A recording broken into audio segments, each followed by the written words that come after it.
As mesmas empresas que nos trouxeram os pesticidas, clorina e dioxinas embarcaram agora rumo a uma nova fronteira, a biotecnologia. Esta nova tecnologia é usada para transferir genes de um organismo para outro e permitiu posteriormente a essas empresas patentear e deter os organismos que modificam geneticamente. Isto significa que as sementes, plantas e mesmo as árvores modificadas com esta tecnologia podem ser propriedade privada de empresas pela primeira vez na história. I run out of seed. Didn't like it very much.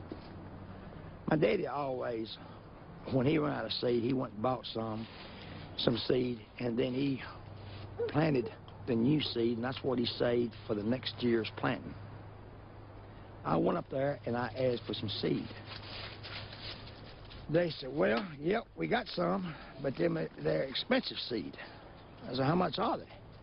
Well, I forgot what they was now, but they was quite a bit over. And I didn't sign an agreement with them. They didn't ask me to sign it because somebody else had done bought them back. Somebody had done bought them and cut them out and bought them back. So I got them and planted them. And they said, you can spray glyphosate over top of it. I said, oh, well, good, you know. And then so I went out there and I planted them. And then I did spray them over the top with glyphosate. I don't like to call it Roundup. That's Monsanto's deal. But anyway, I saved the seed. And that was when Monsanto come down on me. You know, they said they got a patent on it, this and that. You can't have a patent on seed because it's Mother Nature, bottom line. All they did was infect the seed. The seed's already been here. Only thing comes a patent is something totally new. And the seed is not new. I'm sorry. Scumbags out of St. Louis. So the guy that sold you the seeds, he forgot to have you sign a license? He just said, here's a new bag of seed and... No. The seed was brought back by somebody else. Somebody done signed off on them. He wanted to get rid of them because he didn't want to keep them no more. Well, the Monsanto lawyer, when he got my deposition, well, did you read this bag of seed? I said, sir, I said, I don't never read a bag of seed. Because I'm too busy working on equipment and stuff like that, and then trying to keep it running. Damn you damn bag of seed. Did they explain how they calculated these numbers for patent infringement? The jury did not know what the hell to do. They didn't know where that's coming or going because the way simple told them, says, all this trial's going to be about this. How much damage the Rouse had done to Monsanto. What? They didn't know what to do. They didn't know what a bag of seed was worth, and then simple went back to this agreement on the back of it, which I didn't sign. It was forged. Here is the Monsanto agreement that was forged by one of Monsanto representatives. That's not my handwriting. They saying that's my handwriting right there. This is my handwriting right down here. All day long. That's my handwriting. Does that look anything? It cost me $5,000 to prove that that was not my damn handwriting. And Judge Rodney Sipple would not allow this to be in the court proceedings. Our justice system literally sucks. It literally sucks. It's just a corrupt company. Terrible corrupt. If you had known half of this stuff, would you have done business with them? Well, Lord, no. No, man. Farmers are the less majority. But I worked hard. I bought farms. I cleaned them up. I run dozers and tractors through the years and stopped them from washing everything. And now Monsanto wants to be the dominant party and then take every damn thing over to make me into a damn guinea pig. A guinea pig I'm not. O Sr. Ralph foi multado em mais de 2,9 milhões de dólares por violação de patente no que diz respeito a guardar sementes. O juiz distrital do caso foi Rodney Sipple, um antigo advogado que trabalhava na empresa que representava a Monsanto e que foi designado como um dos advogados da Monsanto numa ação em 1997. Entre 2000 e 2008, Rodney Sipple presidiu a 11 casos, nos quais a Monsanto foi a queixosa ou a ré. Os 11 casos foram decididos a favor da Monsanto.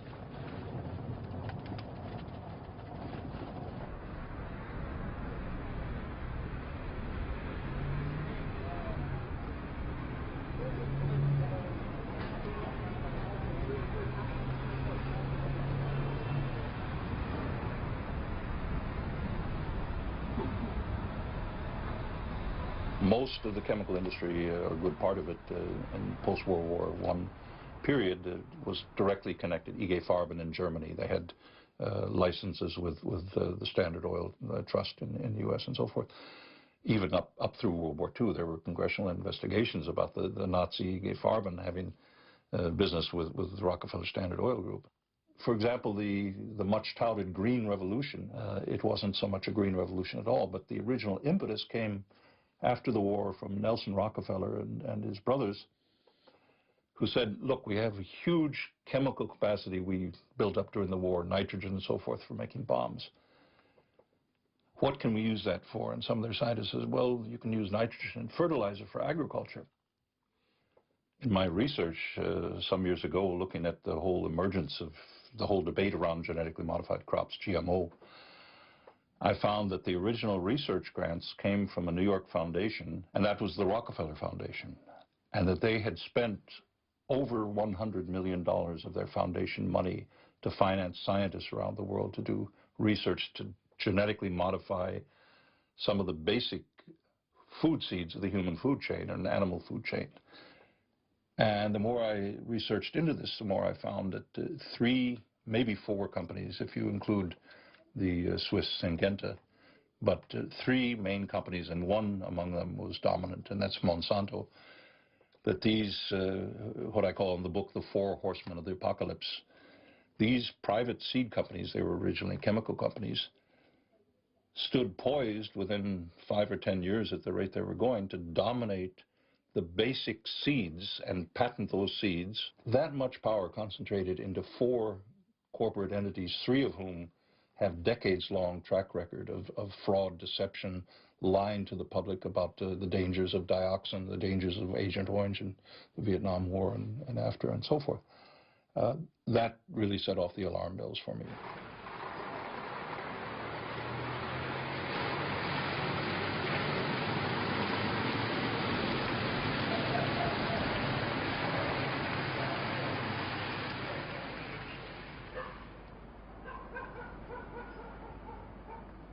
I got involved in the GM issue because, you know, it was a new technology bringing opportunities, and I still see them as opportunities.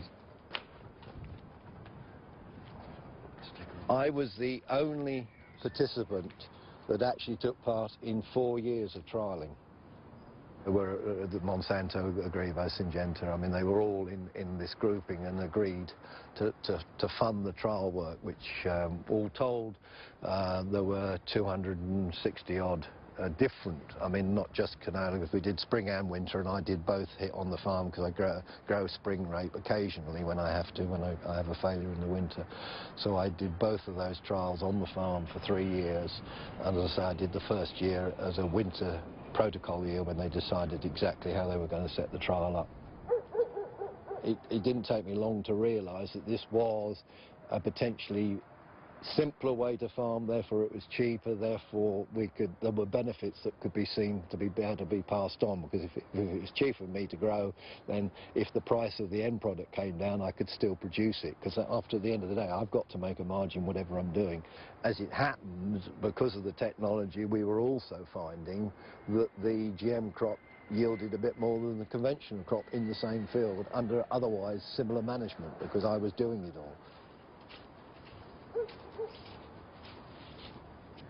Business works is in creating a new idea, a novel idea, and then, yes, exploiting the financial benefit. I'm sorry, that's what these companies are there for.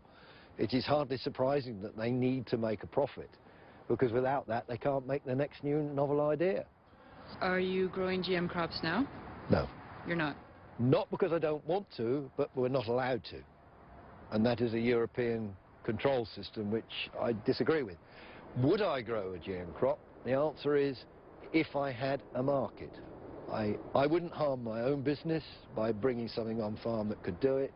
We need to find out whether this technology has anything to offer, and that is why I'm prepared to offer the site. And I have no evidence that it's affecting anyone locally, health-wise or any other way. And nothing ever was shown out of it. At the end of 4 years of trials, none of my neighbouring farmers or anybody else had a single additional problem by me growing that particular type of crop. after, what now, 13 years of crops in the field, the theory is that we have a herbicide-tolerant trait that will reduce the demand for herbicides, and we have a BT trait that will protect farmers or protect crops from some pests. That's the theory. Even that can't be proven finally at this stage. There's still a constant battle, yin and yang, going on between researchers and the companies to show whether or not this really does work or not. We're not seeing increased food production. We're not seeing increased benefits to farmers in terms of their production costs. We're not seeing improved nutritional qualities on our table. So there really isn't a clear benefit.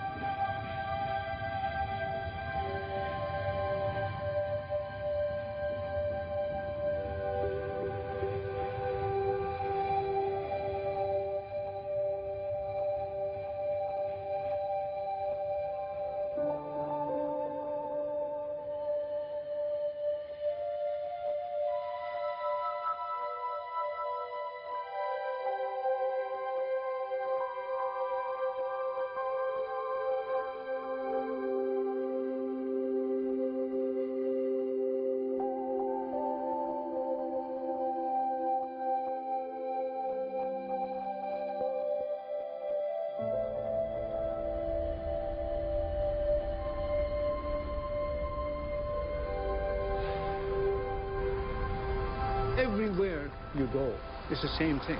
You go to the universities, the researchers have to apply for grants to companies.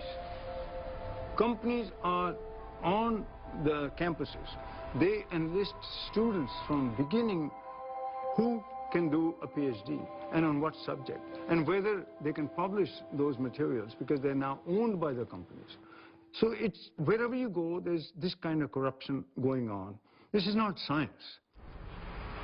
The people who are administering in these departments are not competent or even qualified or educated in science. These are accountants, these are lawyers, these are MBAs, these are anything but scientists. The universities themselves have become part of that corruption.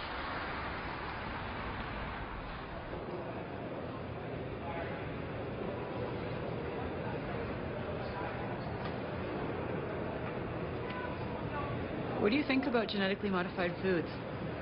Just in general? Yeah.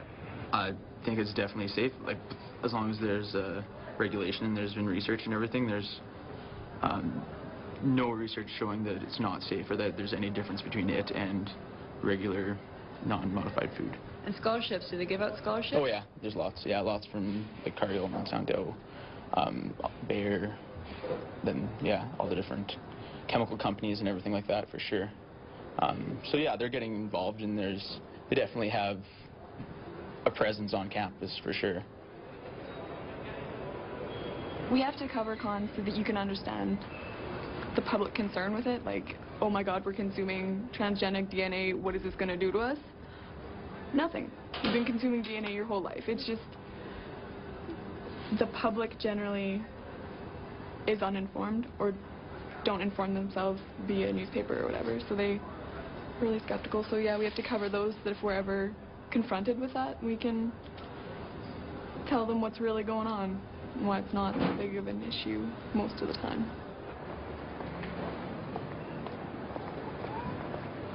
OGM, ah là là, je vais avoir l'air con. Non, c'est pas, mais devinez. C'est biologique en tout cas, non. D'après ce que j'ai compris, OGM égale poison. Est-ce que vous savez si vous en mangez? Je pense tous les jours, ouais. Même sans le savoir. Je suis pas contre en fait. Enfin, je suis pas contre. Je suis sûr que le seul moyen de nourrir 5 milliards de personnes, c'est de modifier les gènes. I hate it. Yeah. And why? Because I think it's not healthy, it's not natural, and I think you have to eat the food Mother Nature gave you, the way it came out of the soil. I think it's not good that people do scary stuff with it. From what I've heard in the news, it's food that is genetically altered to make it bigger, kind of seem like they got more taste, but they really don't. I believe those are foods that are enhanced with chemicals to booster, I guess, producing, so you can mass produce the product. The most they said was that in Africa, they use these genetically modified foods because they can grow easier, help feed the people better. And then there's a lot of, I hear like a lot of other literature saying that there's some bad effects. Things like putting salmon genes into tomatoes to help them grow. People don't know like the long-term effects of it, so it's not really, they don't know if it's safe yet to use. Right now, we don't really know much about genetically modified food and all the benefits and the costs of it, and we don't know how they really affect human health right now, so I can't really say. Do you think you eat genetically modified foods? Oh, absolutely. Every day. Yeah. What kind of genetically modified foods do you eat? All kinds of packaged stuff, probably.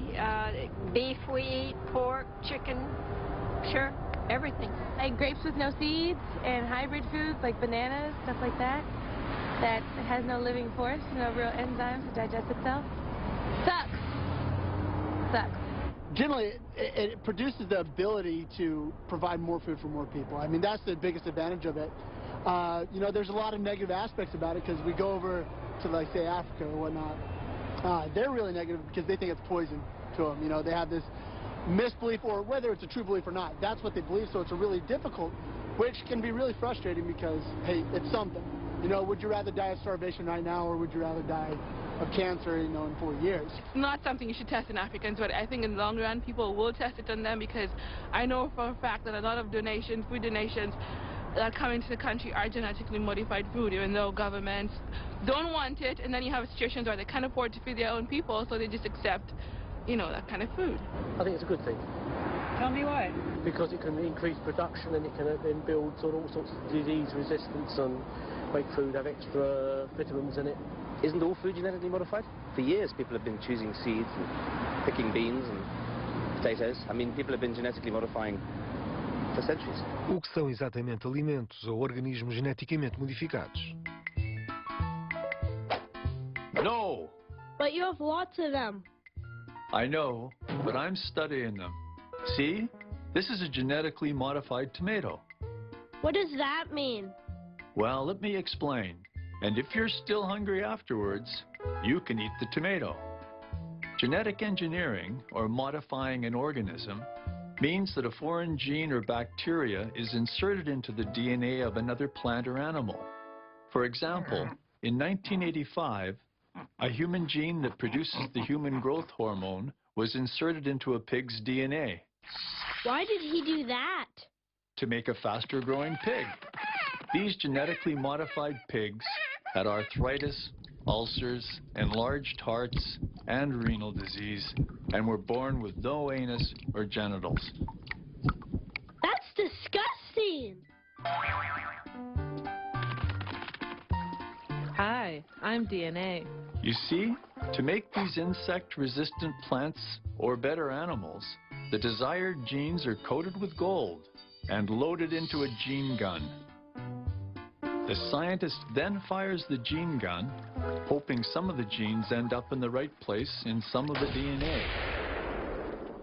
Is the DNA dead? No, but some structural damage takes place, causing unpredictable consequences. We're not exactly sure what this damage will do down the road. Sometimes foreign proteins are created. It's not an exact science, so we don't know. Changing the host's DNA by inserting a foreign gene is called insertion mutation. Studies have shown that insertion mutation can lead to leukemia in children. I don't want leukemia. Well, the saying goes, you have to die sometime.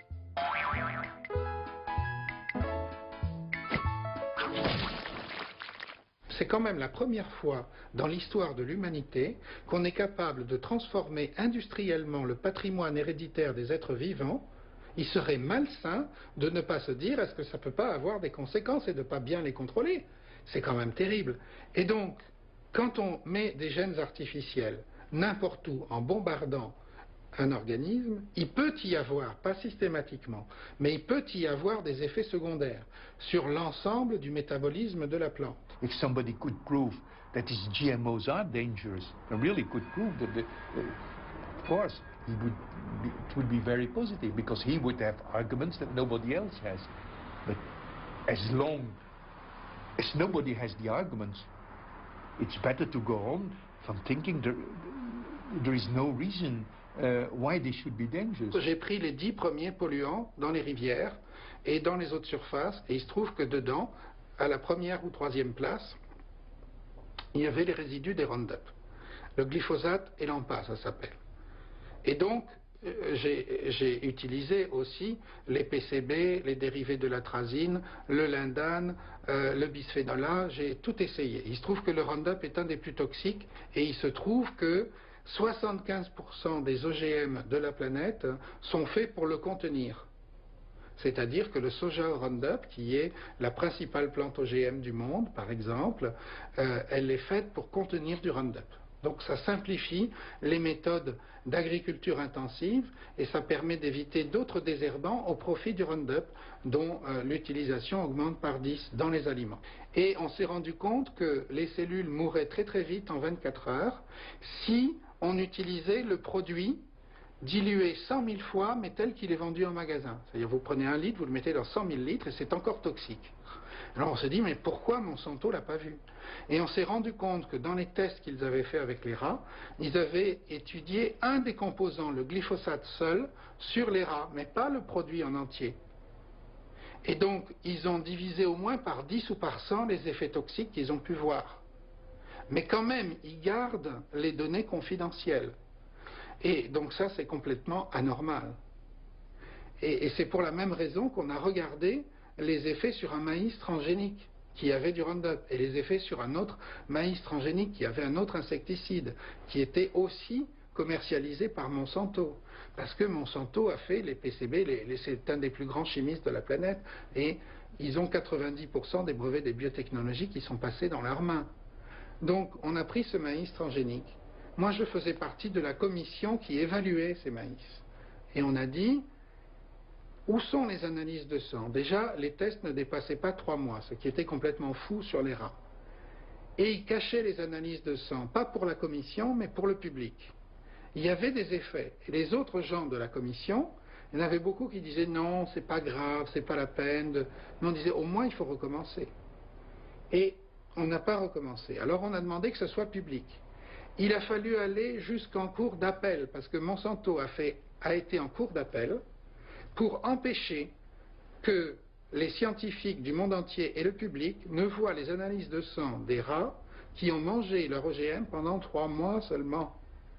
Vous imaginez la plus grande compagnie du monde, qui vend le plus grand désherbant du monde, et qui vend le plus d'OGM au monde, quasiment, qui va en cour d'appel pour empêcher qu'on voit les analyses de sang des rats qui en ont mangé pendant 3 mois de leur OGM.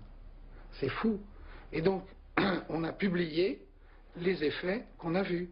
Il y avait augmentation de 40% du taux de graisse, 10% du taux de sucre chez les femelles, augmentation du poids du foie, augmentation du poids du corps. Ça ressemblait à un symptôme prédiabétique.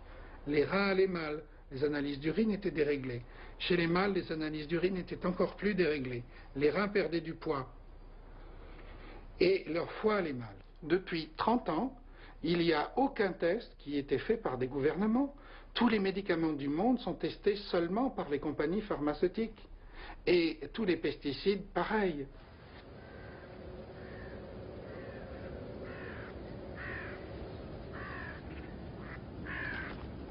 No final dos anos 90, Patrick de Coco comprou sementes ao seu fornecedor orgânico local. As sementes estavam contaminadas com OGM, por isso apresentou queixa para que fosse descoberta a origem da contaminação. Em 2001 o caso foi arquivado. O Sr. de Coco foi então contactado por um grupo de agricultores americanos para que se lhe juntasse numa ação contra a Monsanto, DuPont, Dow Chemical, AstraZeneca e Novartis International, para os acusar de ingressar em atividades antitrust e por não terem feito testes de segurança humana e ambiental. Por coincidência, o juiz era Rodney Sipple, o mesmo do caso do Sr. Ralph. O caso foi decidido a favor das empresas químicas.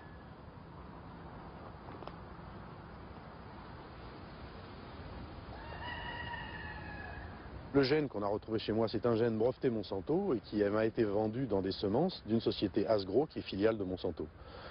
Donc j'ai accepté de participer à cette action collective au tribunal aux États-Unis qui m'a amené à aller témoigner un an plus tard, en 2000, à Washington, et à répondre aux questions des avocats de Monsanto pendant une journée.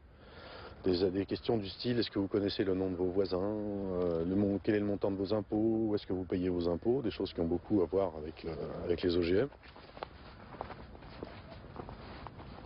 Depuis cette histoire-là, je ne fais plus de soja. Je n'ai pas pu garder mes semences puisqu'elles étaient contaminées. Moi, le blé, c'est aujourd'hui ce qui me rapporte le plus dans ma rotation, puisque je le valorise, je fais un petit peu de farine. S'il y a des OGM dans ma farine, mes clients n'en veulent pas. C'est un argument purement commercial, mais donc ça veut dire que je ferme la porte. J'arrête l'agriculture et je vends mes terres à celui qui aura semé les OGM à côté.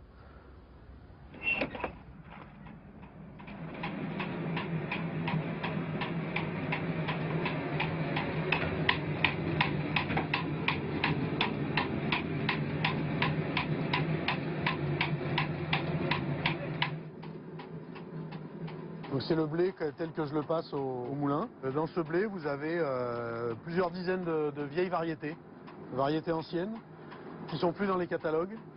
Et il faut le savoir que je n'ai pas le droit de vendre en tant que semence. Je ne peux pas vendre ça à un voisin, même pas lui donner, en lui disant tiens, ça c'est des semences de vieilles variétés, tu peux les semer chez toi. C'est interdit. Alors, il y a un voisin ici qui sème des OGM en grande surface, qui est donc un gars qui fait la promotion des OGM de manière très agressive et très motivée, très militante on va dire, et qui cette année, en 2008, comme il n'a pas pu en faire, il est passé à la télé en pleurant en disant regardez ce produit toxique, en montrant un bidon avec une tête de mort dessus et en disant ce produit très toxique, cet insecticide, je vais être obligé de le passer parce que je peux pas faire des OGM, donc en gros on l'oblige à polluer, quoi, alors que ça fait peut-être 40 ans qu'il pollue abondamment sans se poser de questions et que sur les 400 autres hectares où il fait pas des OGM, il pollue également abondamment. On essaye de nous faire croire aujourd'hui, j'ai assisté à 2 réunions au ministère de l'Agriculture à Paris récemment, où on a essayé de nous imposer un texte d'arrêté, un projet d'arrêté de coexistence qui détermine à 25 mètres la distance entre 2 parcelles de maïs. Donc moi, mon maïs bio, si celui à côté il a plus de 25 mètres, il peut semer des OGM. Or, on a démontré, nous, en 2006 et en 2007, devant l'huissier, que des parcelles à 300 mètres étaient contaminées. Alors oui, c'est vrai, peut-être que le maïs bio, il n'y en a pas beaucoup. Peut-être qu'il va y avoir quelqu'un qui a une parcelle de 2 hectares de maïs bio et qui est entouré à côté de gars qui ont 200 hectares de maïs OGM. Alors lui, effectivement, il pèse rien, il n'a qu'à disparaître. Voilà, on en est là aujourd'hui. Tu es petit, et ben tu disparais. Place à ceux qui vont nourrir la planète, ces grands agriculteurs, agro-managers industriels, c'est eux qui vont nourrir la planète. Alors qu'ils l'ont empoisonnée depuis des années. C'est quand même incroyable qu'on en soit arrivé là, quoi.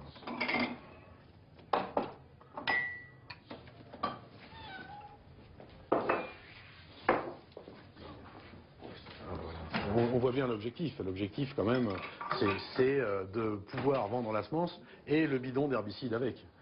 Puisque c'est la même société qui fait les deux. Donc l'objectif, il n'est pas d'émanciper l'agriculteur, il n'est pas de le rendre autonome, il n'est pas de faire un meilleur produit et il n'est pas pour le consommateur d'avoir un meilleur produit. Donc il y a le problème des pesticides, il y a le problème des OGM. Qu'est-ce que ça fait de manger un OGM? Qu'est-ce que ça fait sur notre chaîne d'ADN à nous, sur nos cellules à nous? Qu'est-ce que ça va faire sur celles de nos enfants? On ne sait pas, quoi.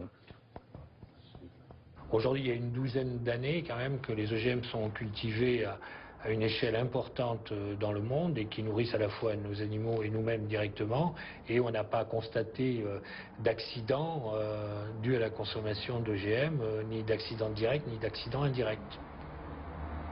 Mais le temps de latence d'un cancer peut aller de 15 à 25 ans. Et par exemple, on sait que les OGM ne sont pas étiquetés aux États-Unis ni au Canada. Donc comment savoir si les OGM peuvent causer le cancer si on ne peut pas les détecter? Non, mais c'est vrai qu'aujourd'hui, bon, je ne suis pas médecin, mais il y a effectivement beaucoup d'interrogations sur la façon dont arrivent les cancers, la façon dont ils se développent. Beaucoup de gens pensent que ça peut être lié à l'environnement, que ça peut être lié en partie à l'alimentation. Je crois que tout le monde se cherche et tout le monde cherche. Beaucoup d'équipes travaillent là-dessus, mais il n'y a pas de réponse, effectivement, directe aujourd'hui sur ces questions-là. Donc, ça veut dire aussi que c'est pour ça que c'est important de suivre effectivement la consommation des produits, bon, sous prétexte que, parce qu'il y a deux hypothèses, hein, il y a deux façons de faire. Où on dit, on pense qu'il peut y avoir une relation directe ou indirecte, on arrête tout. Où on dit, on ne sait pas, mais on n'a pas de certitude ni dans un sens ni dans l'autre, et on continue à observer les choses et à regarder ce qui se passe pour pouvoir agir si un jour il s'avérait effectivement qu'on détecte un problème.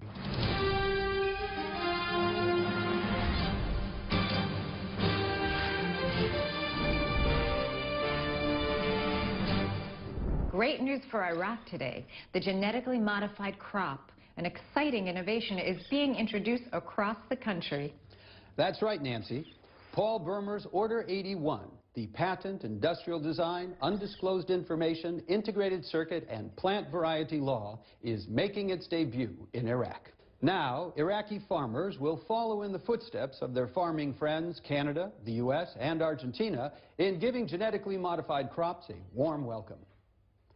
These new crops will not need to be tested for health impacts, an American official stated, because no one else has tested them, so why should Iraq? The new technology will have Iraqi farmers working on behalf of Monsanto to help feed the world. As in Canada and the U.S., private investigators are helping make sure that the Iraqi farmer uses the new technology correctly. Farmers who use the seeds without permission will face stiff penalties under Order 81. For example, if wind, insects, or birds carry the seeds to the farmer's land, both the farmer and the guilty bird will face some heavy fines, land confiscation, and be ordered to hang the Go Monsanto banner from their upstairs window. But Iraq is not the only beneficiary of the genetically modified crop bonanza. The Bill Gates Foundation has hired Monsanto Vice President Robert Horsch as Senior Program Officer to help with the African food crisis, because Africans do not know how to farm their own land. Monsanto and Bill Gates were forced by goodwill to help this clueless continent. GM crops look like a step in the right direction for humanity. Well, I think so, Nancy. Did you know Monsanto even tried to patent a breeding technique for pigs? That's a company making innovative progress, Dick. And every pig born from that technique would belong to Monsanto. Gosh, I hope they didn't patent positions in the Kama Sutra. Well, Nancy, if they patented the wheelbarrow, they may own my kids.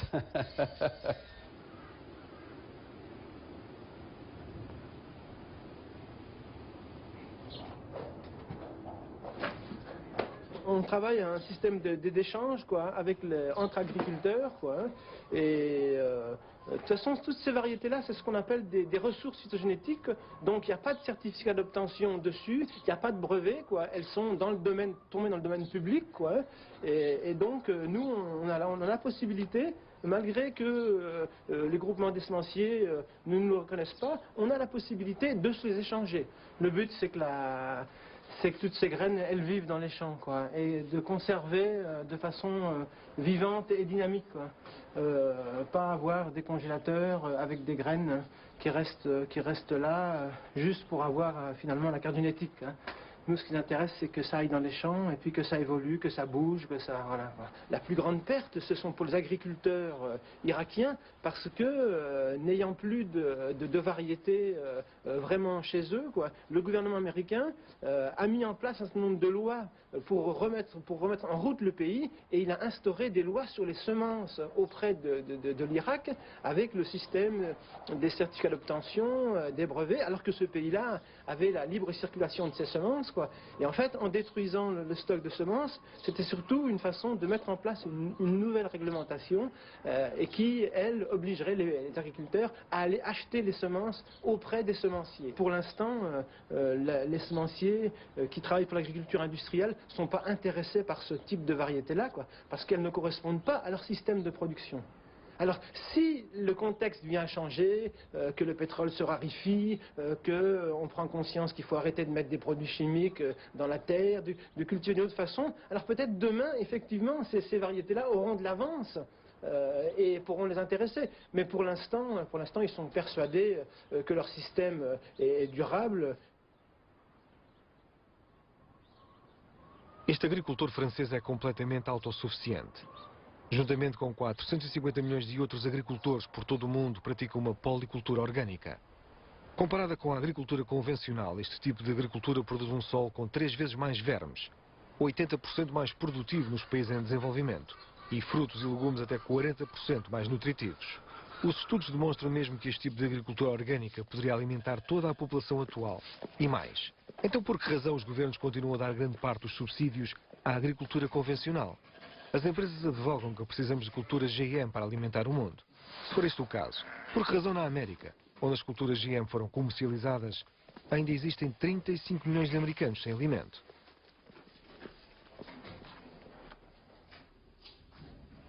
Si on expérimente quelque chose qu'on met dans l'environnement et qu'on n'a pas la méthode de suivi, c'est en fait presque criminel parce qu'on n'a pas vraiment de sérieux dans ce qu'on fait. Et pourtant, c'est ça qu'ont fait l'ensemble des gouvernements du monde, parce que les biotechnologies, c'est leur religion. C'est-à-dire qu'ils croient que ça va se développer, que ça va être bien, mais c'est plus une croyance, comme quand avant on croyait que la Terre était plate, parce qu'on nous l'avait dit, qu'une réalité.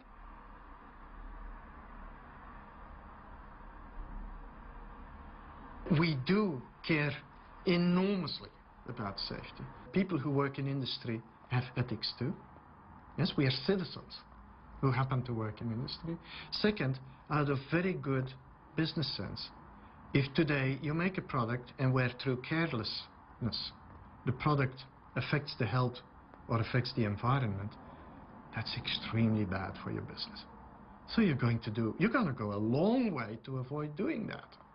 Golden rice was imagined and then developed with huge amounts of work at the University of Zurich in Switzerland by a man named Ingo Potrykus. And after several years of hard work, he managed to make rice produce a lot of provitamin A. Another word for that is carotene, the same carotene you have in carrots, to make rice grains produce significant amounts of that. And the rice looks yellowish because of that. I mean, why do you make golden rice?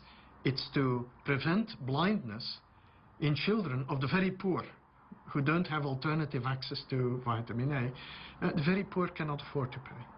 So we always knew from the start that you had to look at this as a humanitarian project. But even though myself and my team of biosafety experts, we work in a company environment, I mean, the guys would have worked Sundays on this, huh? I mean, who would not want to be associated? If you're a professional, you see a thing like that, you see it working, you say, damn, if we could get this through. Does it taste different if it looks yellow? It looks yellow. I cannot tell you if it tastes different because it's not approved for food use, therefore I cannot eat it. Oh, you never tried it? I've never tried it because I'm a regulatory person, madam. If the law says you will not do it, I will not do it.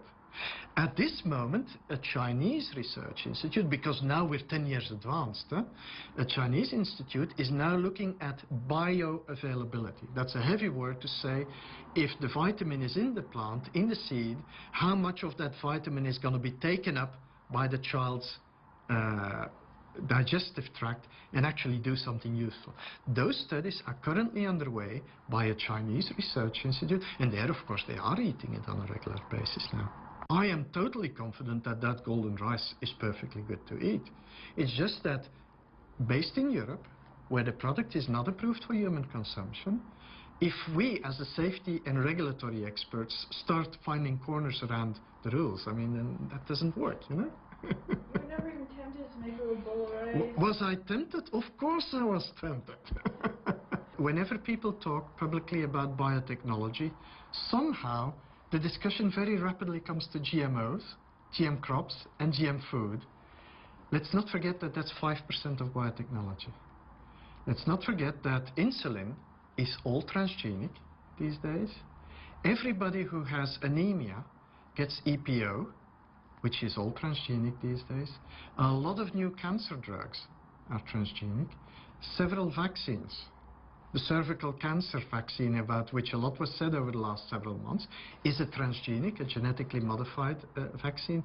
And so I always regret that the discussion about biotechnology sort of very quickly tends to narrow down on this one subject and forgetting that enormous wealth of products of biotechnology that are already there and that are affecting our lives every day.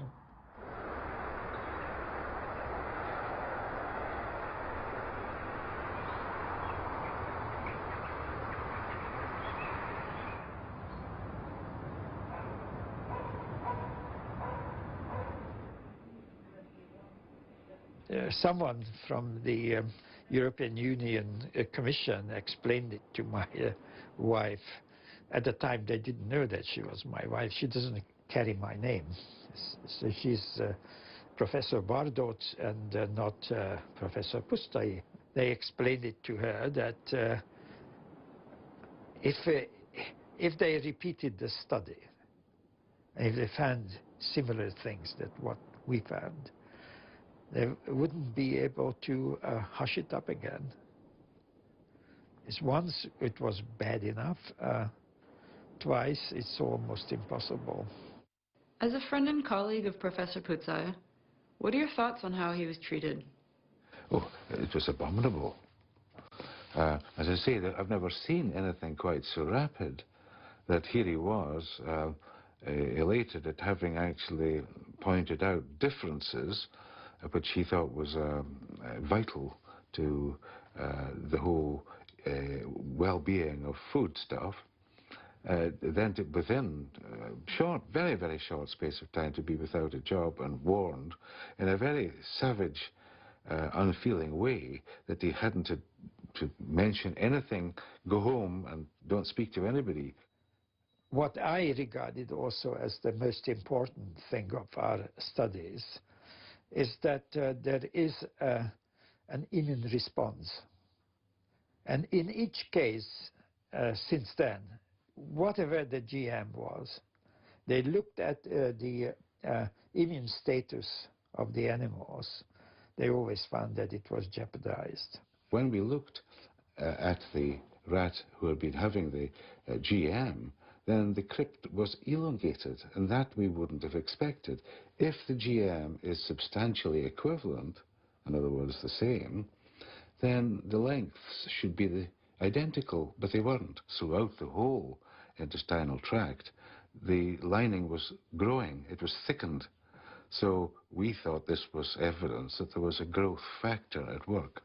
Now, if you apply that to a transition lesion in the human, for example, at the lower end of the esophagus, if you applied a growth factor there, then you might hasten the development of malignancy at the lower end of the esophagus.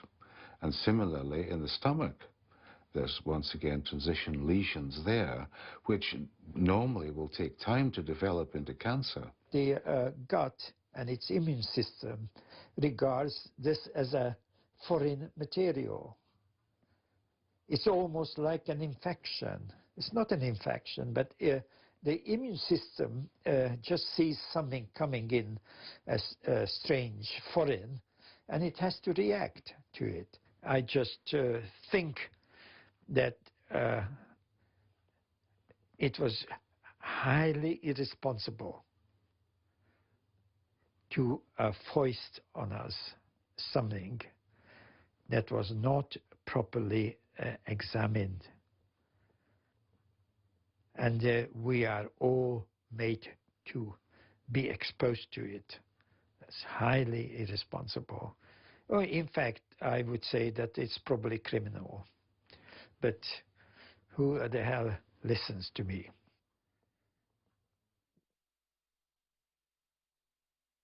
A Monsanto, BASF, Bayer, DuPont, Dow Chemical, Syngenta e AstraZeneca não aceitaram ser entrevistadas para este documentário.